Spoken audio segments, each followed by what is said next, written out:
अस्सलाम वालेकुम दोस्तों। आज है रमज़ान डायरी चैलेंज का लास्ट डे। जब ये चैलेंज मैंने शुरू किया था मुझे लगा नहीं था कि मैं कंप्लीट कर पाऊँगा, पर पता नहीं कैसे ये हो गया। पहली बार मैं कोई काम इतना कंसिस्टेंसी से कर पाया। चलिए आज लास्ट दिन में बात करते हैं कि इस रोज़े में जो ईमान कमाया उसको कैसे रोज़े के बाद भी कायम रखे। रोज़ा का 30 दिन, ये महीना हम सबको अल्लाह के करीब ले आता है। बहुत सारे लोग अब कहेंगे बस अब नॉर्मल लाइफ शुरू करते हैं। अगर हम एक मेहमान को सिर्फ एक महीने के लिए इज़्ज़त दें और फिर उसे भूल जाए तो क्या ये दोस्ती है? तो ईमान का भी वही हाल है। अगर रोज़े के बाद भूल गए तो क्या हम सच में अल्लाह से दोस्ती कर रहे थे या बस एक टेम्पोररी इबादत मूड में थे? आज की वीडियो बहुत इम्पॉर्टेंट है।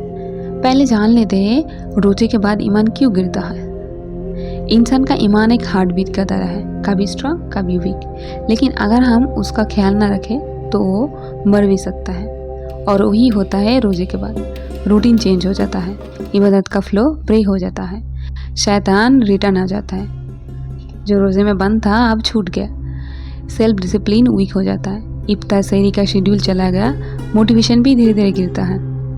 लेकिन क्या इसका मतलब ये है कि ईमान स्ट्रांग रह ही नहीं सकता? ये तो ऐसे हो गया है कि जिम जाने के बाद पिज्ज़ा खा के कहना मेरा एब्स अभी तक क्यों नहीं बन रहा है। बात सिंपल है, अगर रोज़ा के बाद ईमान को नरिश न किया तो वो नेचुरली गिर जाएगा। तो इसका सॉल्यूशन क्या है? रोज़ा एक रिचार्ज पॉइंट है, लेकिन अगर फ़ोन चार्ज करने के बाद उसे यूज़ ना किया तो पावर वेस्ट हो जाता है। तो ईमान का चार्ज कैसे मेंटेन करें? पोस्ट रमज़ान गोल्स बनाइए।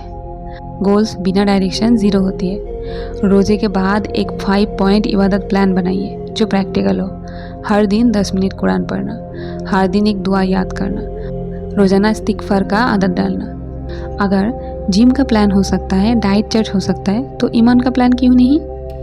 अच्छी एनवायरनमेंट चूज़ करिए। अगर आप एक अच्छी कंपनी में हैं तो आपके डिसीजन ऑटोमेटिकली बेहतर होने लगते हैं। अपनी दोस्ती और कंटेंट को फ़िल्टर करें। ऐसे लोगों को और मीडिया को देखें जो ईमान को स्ट्रॉन्ग करें। इस्लामिक रिमाइंडर सेट करें, जैसे मोबाइल नोटिफिकेशन, स्टिकी नोट्स या कुरानिक वर्सेस। और एक चीज़ है जो साइंटिफिकली प्रूविंग है कि अगर आपने अडॉप्ट कर ली तो ईमान लॉन्ग टर्म तक स्टेबल रहेगा। एटॉमिक हैबिट्स फार्मूला, एक छोटी सी आदत का असर बड़ा होता है। रोज़े के बाद सिर्फ एक अच्छी चीज़ डेली अडॉप्ट करें, बस एक। आज से सिर्फ 5 मिनट तहज्जुद स्टार्ट कर दें। सिर्फ एक सुन्ना पर अमल करें, सिर्फ एक हादित को याद करें। साइंस भी कहती है आदतें स्मॉल चेंजेस से बनती है, बड़ा प्लान फेल हो सकता है। और एक रियल लाइफ एग्जाम्पल सुनिए जो आपके सोचने का तरीका बदल देगा। एक जवान लड़का था जो रोज़े में हर दिन कुरान पढ़ता था, नमाज में आगे होता था, लेकिन रोज़े के बाद धीरे धीरे सब भूल गए। एक दिन उसका दोस्त ने कहा, भाई अगर तुम रोज़े के बाद भी अपनी इबादत मेंटेन करें तो तुम एक और बेहतर इंसान होते, लेकिन अब तुम ऐसे ही हो जैसे एक अकेले छोड़ा हुआ दिया जो धीरे धीरे बुझने वाला है। ये बात उसके दिल पे लगी और उसने एक नया स्टार्ट लिया। तो आप भी ये सोचिए, क्या आपका ईमान भी बुझ रहा है या आप उसे रोशन रखेंगे?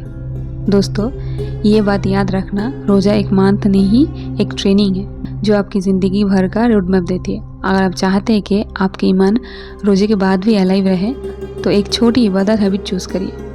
तो आज के लिए बस इतना ही। यहाँ पे ही ख़त्म होता है रमज़ान डायरीज चैलेंज का लास्ट एपिसोड।